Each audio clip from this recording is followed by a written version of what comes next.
A reading from the Book of Wisdom. The night of the Passover was known beforehand to our fathers, that with sure knowledge of the oaths in which they put their faith, they might have courage. Your people awaited the salvation of the just and the destruction of their foes. For when you punished their adversaries, in this you glorified us whom you had summoned. For in secret, the holy children of the good were offering sacrifice and putting into effect with one accord the divine institution. The word of the Lord.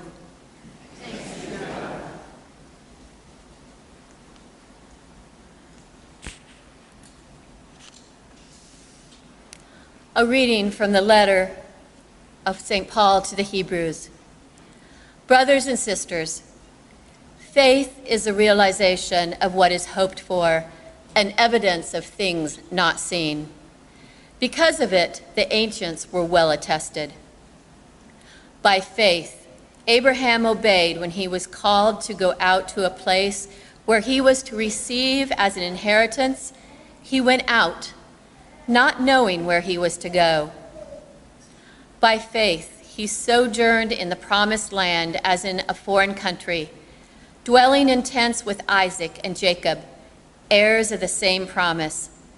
For he was looking forward to the city with foundations, whose architect and maker is God. By faith, he received power to generate, even though he was past the normal age, and Sarah herself was sterile, for he thought that the one who had made the promise was trustworthy.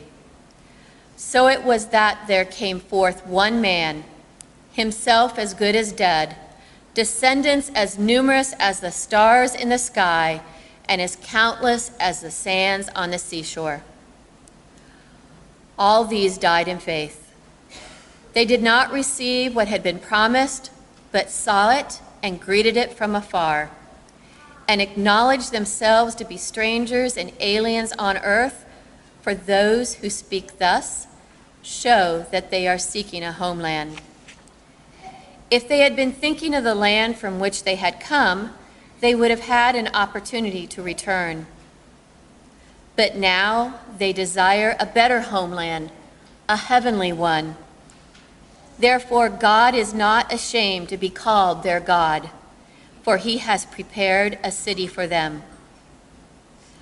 By faith, Abraham, when put to the test, offered up Isaac, and he who had received the promise was ready to offer his only son, of whom it was said, "Through Isaac descendants shall bear your name." He reasoned that God was able to raise even from the dead, and he received Isaac back as a symbol. The word of the Lord.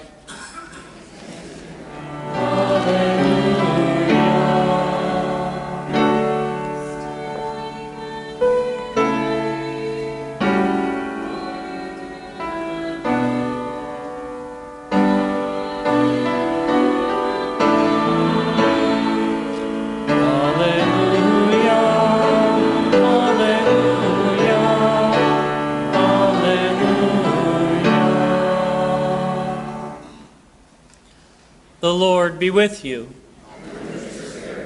A reading from the Holy Gospel according to Luke.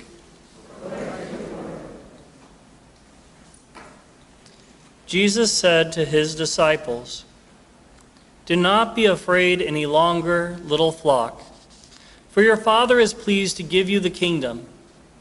Sell your belongings and give alms. Provide money bags for yourselves that do not wear out, and an inexhaustible treasure in heaven that no thief can reach, nor moth destroy. For where your treasure is, there also will your heart be. Gird your loins and light your lamps, and be like servants who await their master's return from a wedding, ready to open immediately when he comes and knocks. Blessed are those servants whom the master finds vigilant on his arrival. Amen, I say to you, he will gird himself have them recline at table, and proceed to wait on them. And should he come in the second or third watch and find them prepared in this way, blessed are those servants. Be sure of this: if the master of the house had known the hour when the thief was coming, he would not have let his house be broken into. You also must be prepared, for at an hour you do not expect the Son of Man will come." Then Peter said, "Lord, is this parable meant for us or for everyone?" And the Lord replied, "Who then is the faithful and prudent steward, whom the master will put in charge of his servants to distribute the food allowance at the proper time? Blessed is that servant, whom his master on arrival finds doing. Truly I say to you, the master will put the servant in charge of all his property.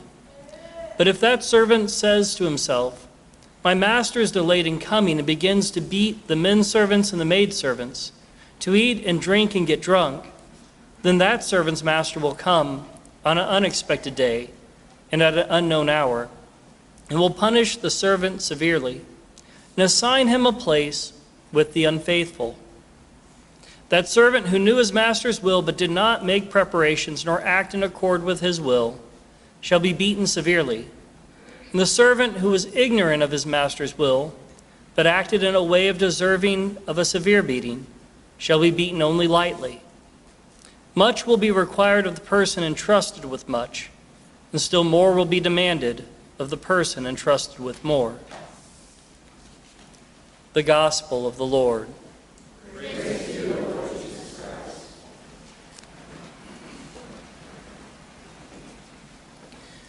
This gospel passage, honestly to me, builds off of last week. It builds off of last week in the context of how important is your faith.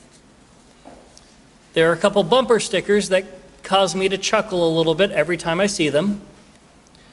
One of them says, "Jesus is coming, quick, everyone look busy." The other one is, "If you're living like there ain't no hell, you better be right," with small pretty little flames underneath. Both of those bumper stickers kind of reflect a lot of how a lot of Christians try to live their faith. If I know Jesus is coming right now, I'll change what I'm doing. Why? Why would you change what you're doing if you knew that the end of the world were coming? If you knew that this would be your last day, why would you live it any differently? You don't know you have tomorrow. You don't know that tomorrow's coming. If you live each day like, okay, at the end of this day, I want to be able to lay my head down at night and say, if I die tonight in my sleep, I'm fine with that. I'm okay with that. I've told everyone I need to that I love them. I've gone to confession recently enough that I have a good confidence in the state of my soul. I'm where I need to be. How important is your faith? If your faith is something that only really matters to you when you think you're dying, well, really, how important has it been? Our faith is meant to be something that's part of our everyday life. And that's what this gospel passage is really talking about, is always being ready for Christ to come for you. To always be ready. What does that look like in your life? And I think a question that's worthwhile for me to reflect on is, what's holding me back from being more prepared? What's holding me back from giving my life more fully to Christ? Am I afraid of what people will think of me? I'll be honest.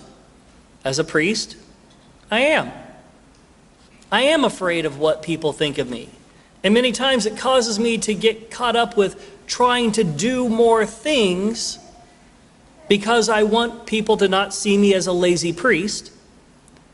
And sometimes it causes me to miss what really matters. Stopping and spending time in prayer. Stopping and praying for the people who depend on my prayers. Stopping and just enjoying the beautiful day that God has given us. How many times do we get caught up in all these things that don't matter because of what somebody else might think? Or how many times do we avoid doing what we know really we should because of what our children might think, or what our parents might think, or what our peers might think, our classmates, our co-workers, our neighbors? We let so many things distract us. But what really matters? How important is your faith? If we really say that our faith is the most important thing in our lives, it should be that every day we're working on it. Every day we're trying to be the best Catholic, the best Christian we can. The idea that the priest needs to guilt you into going to confession more often shouldn't even be on the radar. By the way, a lot of people could use going to confession more often. I can't tell you who.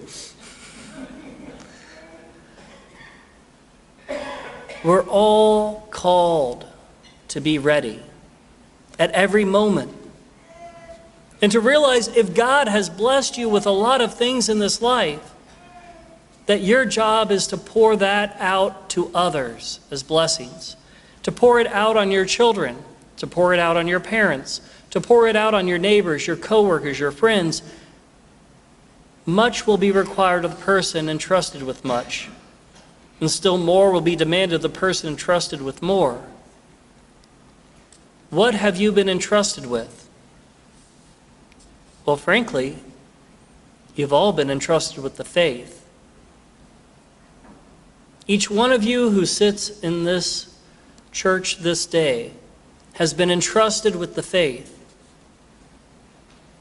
That's being entrusted with a lot. What have you done with it? What have you done with your faith? Where has it drawn you out to be who God made you to be? Where has it drawn you to do what you're not comfortable with? Where has it pulled you to give all that you are?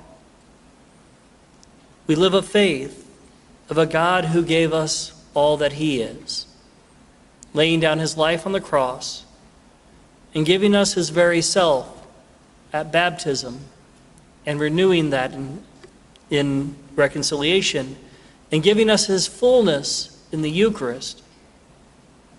He gives us all that He is. What will you give to Him?